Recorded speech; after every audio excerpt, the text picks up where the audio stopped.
안녕하세요 구독자 여러분, 한입경제 윌리입니다. 요즘 우리 개미들이 아주 난리가 났습니다. 코스피가 3,000선 넘어서 잘만 오르던 이 시점에 하필 작년 3월부터 1년간 금지했던 공매도라는 제도를 다시 허용하겠다는 정부의 공식 방침이 공개됐기 때문이죠. 화가 난 개미들은 청와대 국민청원 게시판에 공매도 재개를 막아달라며 청원을 올리고 여러 게시판을 통해서 이 제도가 부당하다라고 호소하고 있습니다. 대체 공매도가 뭐기에 이렇게 난리일까요? 그리고 공매도가 다시 시작되면 주가는 정말 하락하는 걸까요?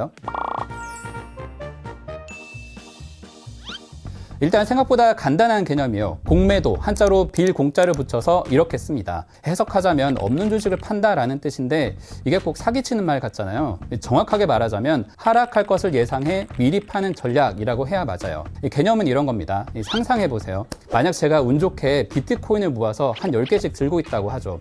존버하신 분을 정말 존경해요. 아무튼 이 쓸모없어 보이는 동전이 요즘 4천만 원씩 한다고 하잖아요. 그런데 여러분 중에 누군가는 이 가격이 정말 말이 안 돼 보이는 거죠. 그래서 친구야, 한 5개쯤 나 빌려줄래? 이자도 줄게, 이렇게 말이죠. 그러고서 빌려온 5개를 지금 시장 가격에 그대로 팔아버립니다. 그리고 기다리는 거죠. 한 달, 2달, 그러다가 예상대로 가격이 딱 반으로 떨어지면 그때 5개를 사서 처음 빌려준 저에게 돌려주는 겁니다. 자, 보세요. 그러면 빌려준 사람은 다시 10개가 됐으니까 수집하던 비트코인은 그대로죠. 딱히 잃은 것은 없습니다. 그런데 빌린 사람, 투자자죠. 이 사람은 빌린 대가로 이자는 냈지만 위험을 감수한 대가로 몇억 원의 수익을 보상으로 받는 겁니다. 그럼 생각이 들 겁니다. 아니, 이거 완전 사기인데? 야, 이런 제도를 우리도 써먹어야지. 그런데 이 법이, 제도가 그렇지 못합니다. 우리나라는 날고기는 큰 손, 슈퍼개미도 이걸 절대 할 수가 없어요. 여기서 엄청난 불만과 화가 쏟아져 나오는 겁니다. 일단 표현에서 오는 오해가 상당한데요. 우리가 공매도라고 부르는 매매 기법은 사실은 영어 숏셀링이 더 정확한 표현이에요. 어렵지 않아요. 조금만 더 들어보세요. 이걸 알면 이 표현이 왜 엉터리로 번역이 됐는지, 사람들이 왜 자꾸 화를 내는지 알 수 있어요. 우리가 돈을 주고 물건을 팔면 영어로 buy 또는 sell 이런 단어를 쓸 수 있잖아요. 주식도 물건 사는 거랑 똑같아서 같은 말을 씁니다. 그런데 우리가 슈퍼마켓에서만 물건을 사는 건 아니잖아요. 도매시장, 남대문, 마장동 우시장 이런 데서 사면 더 많이, 더 싸게 떼어서 약간이라도 이득을 보는 그런 방법이 있습니다. 공매도도 여기서 출발을 하는 건데, 선물 옵션이라고 하는 금융 도매시장에서 주식을 미리 떼어서 왕창 사거나 왕창 파는 데서 출발한 개념이에요.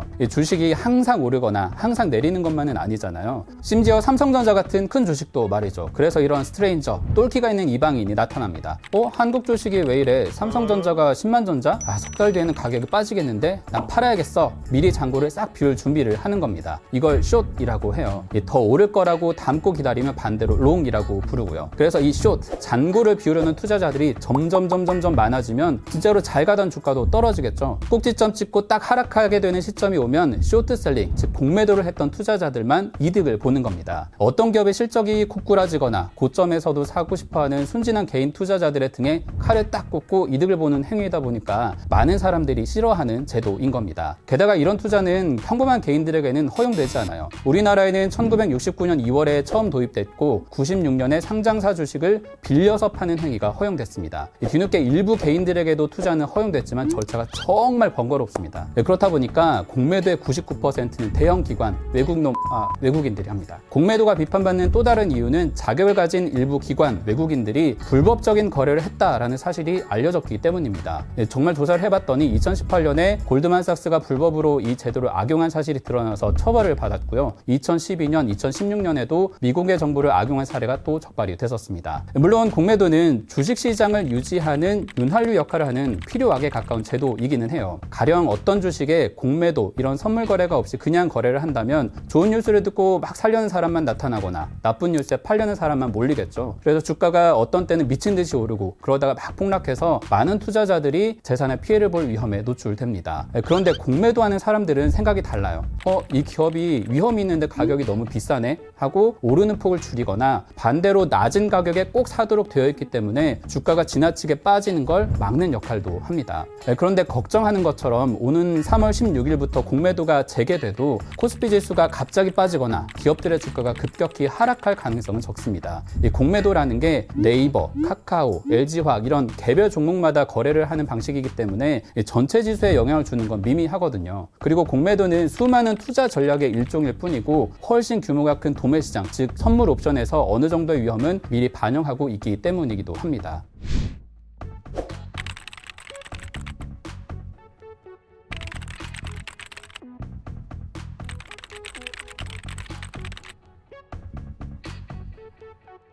어쨌든 지금의 논란이 말하는 건 적어도 이 불공정한 거래 방식은 바꿔보자라는 겁니다. 정부가 보다 합리적인 대안을 꺼낼 수 있을까요? 이제 막 투자를 시작한 투자자라면 이런 제도가 있음을 알고 이 지금 시장을 움직이는 돈의 흐름은 어떠한지, 내 주식의 가격, 이걸 포지션이라고 하는데 이게 적당한지 가늠해보는 게 현재로선 최선인 것처럼 보입니다. 오늘 한입경제는 여기까지입니다. 지금의 3000P 코스피가 오래 유지됐으면 좋겠네요. 다음 시간에 또 만나요. 안녕.